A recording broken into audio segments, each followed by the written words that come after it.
Well, one of the traditions in our family was to go deer hunting. We usually went the week of Thanksgiving, and we many times we go to the Blue Ridge Management area and camp out. My dad had a tent. We would go sleep in that tent, hunt deer. We never killed a lot of deer, but we had a lot of fun. And one time we went up there, and it cost $5 to hunt on the management area. And remember now, I told you last time we were poor, which is worse than being poor. But we got up our $5. We went up and bought our permit to go into the management hunt, and we camped. And we got there. We'd usually get there late at night. Then he'd get off from work, come home, and we'd load up everything and drive up there. Sometimes it'd be midnight before we got there. And we got up there that night, and it was pouring down rain. I mean, coming a flood.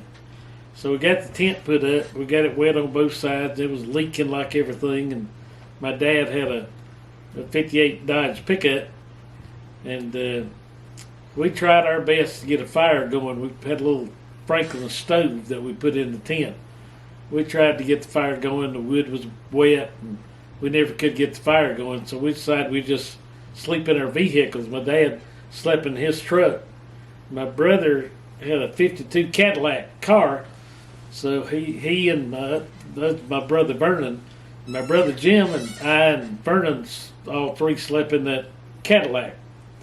Didn't get a lot of sleep that night, but the next morning it was still pouring down rain for a while. Then all of a sudden it turned into snow. And I mean, it snowed hard and got slick real quick, but we'd already paid our $5, so we decided we'd try to go hunting. And this is up in the mountains, so we started up the mountain trying to hunt, and everything's so slick we kept falling around.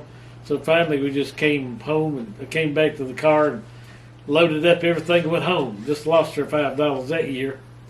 But we had a lot of good experiences deer hunting. We met a lot of good people, had a lot of fun. One day, back in those days, you could kill 2 deer, one on the outside hunt and one on the management area. So my brother Jim had killed a deer on the outside hunt and had it processed and all that. So he had brought some of it to cook for us to eat at deer camp on the inside hunt, the management hunt. So we had a little Franklin stove in the tent, turned the flap back, had a piece of tin with a hole in it with the pipe going out. And he was in there cooking some of that deer meat.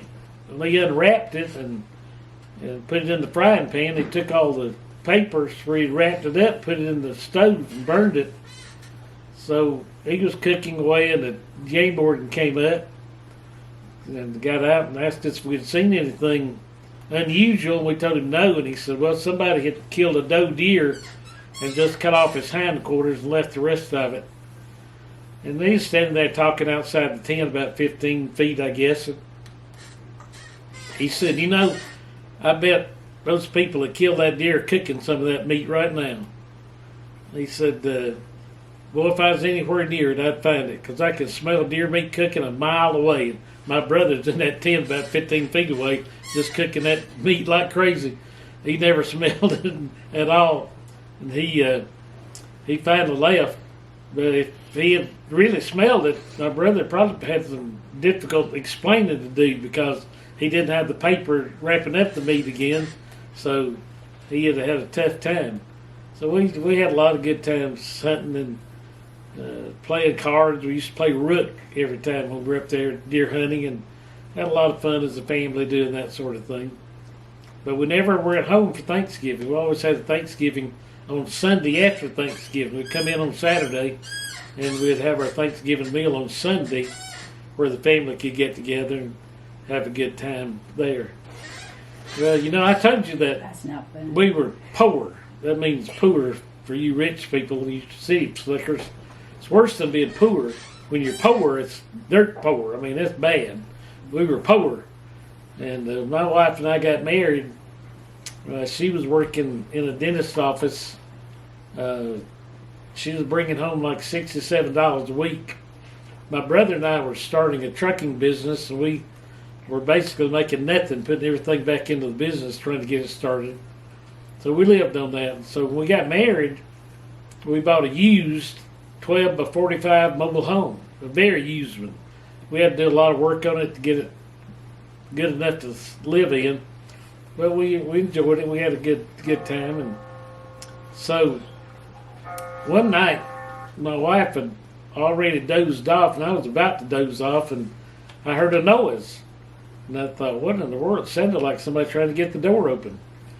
And the only weapon I had was I had a deer rifle. My deer rifle was under the bed, so I got it out, and I got and started down the hall, and it sounded just like somebody was going to open the door any minute, but just kept making the noise, but nobody ever opened the door. So finally it stopped, and I got my flashlight and went outside, looked around everywhere, and didn't see anybody. Came back in, and started to go to bed again, and about to go to sleep, and it started again. So I got up and I went down the hall. And I was standing in the bathroom looking down the hall with my rifle, and I kept hearing it. And then I thought, well, that's a little closer than the door.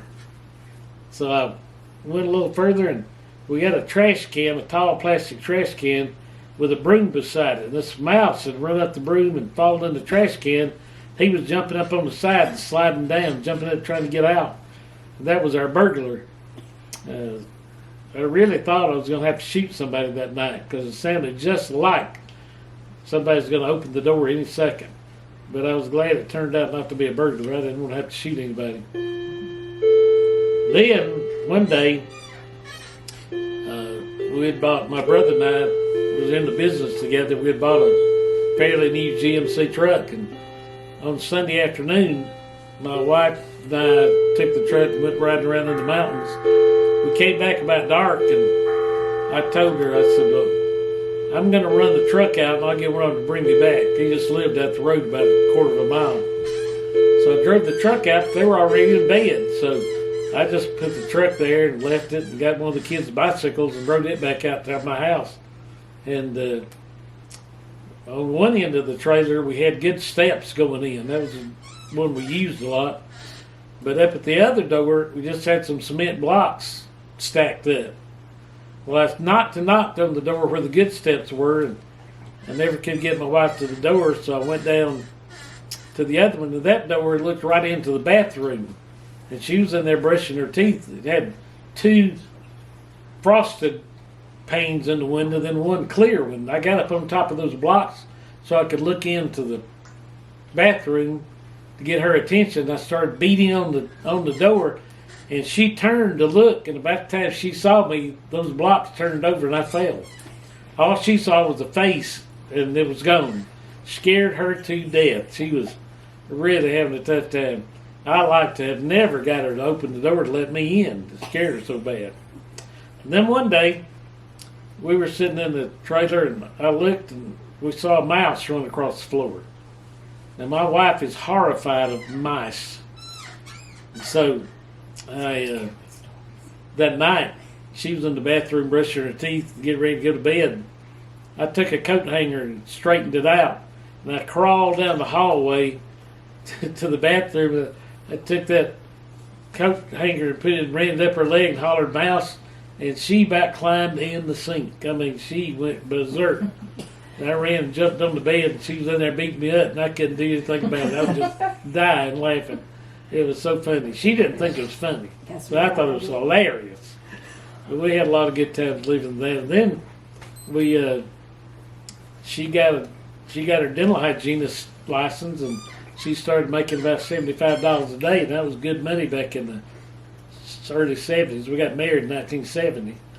So this was about 71. She got her hygiene license, and we were in heaven. We had so much money. We built a nice brick home right behind our trailer, sold our trailer, and we had a good life. We got off to a good start. But a lot of wonderful things happened, and we've been married 52 years now. And it's been a good life. Been very happy and content, and we've made it okay. And now I tell her she can go out and spend all the money she wants to, up to $100. So it's good. How about how y'all took a bath back in the day and drawing water? Well, where we lived was out in the country. We just lived out in the country, and we didn't have running water for many, many years. We'd draw water out of the well with a windlass. I don't know if you know what that is or not, but had a rope around the barrel-like thing, and you'd let it down, get the bucket full of water, and you'd crank the handle and roll up the windlass, roll up the barrel-like deal, and pull the bucket of water out. And that's all the water we had. We had to draw it out of the well. You'd draw it out to drink, you'd draw it out to wash clothes, you'd draw it out to take a bath. You know, many times we had a wash tub. We'd put that wash tub out there on Saturday afternoon, fill it with water, draw it out of the well, put wood around that wash tub and wash pot, and set it on fire and heat the water. And that's the water we'd use to take a bath. My daddy eventually got a claw-footed bathtub from somebody that was putting in a new one. We had it set up in the bathroom, but didn't have any running water. But we'd heat the water and take it in there and pour it in the bathtub, and we'd all take turns taking the bath in it. Starting with Mom and Dad, my older brothers and sisters, and I was next to the baby. So the time I got down to us, the water was pretty well used. But that's what we did. We took a bath usually once a week. The rest of the time we had a wash pan. We'd put water in and heat it up and just wash off with a washcloth. That sort of thing. So it wasn't like it is today. I love a shower. I take a shower every day. When I take a shower, I thank God for a shower. I love a shower. It feels so good. The other day I got out of the shower and I told my wife, I said, do you know that there are over 100 million women in this world that would love to trade places with you? And she said, why? Because you helped me? I said, no. Because they live in a straw hut with a dirt floor, and all these kids, they have to walk 3 or 4 miles one way to get water to bring back to their home. That's why they'd be glad to trade places with you, because we got all that stuff. We got water, we got hot water, we have a good life. We're not thankful enough. None of us are thankful enough for the life we live here in this country. But it's wonderful.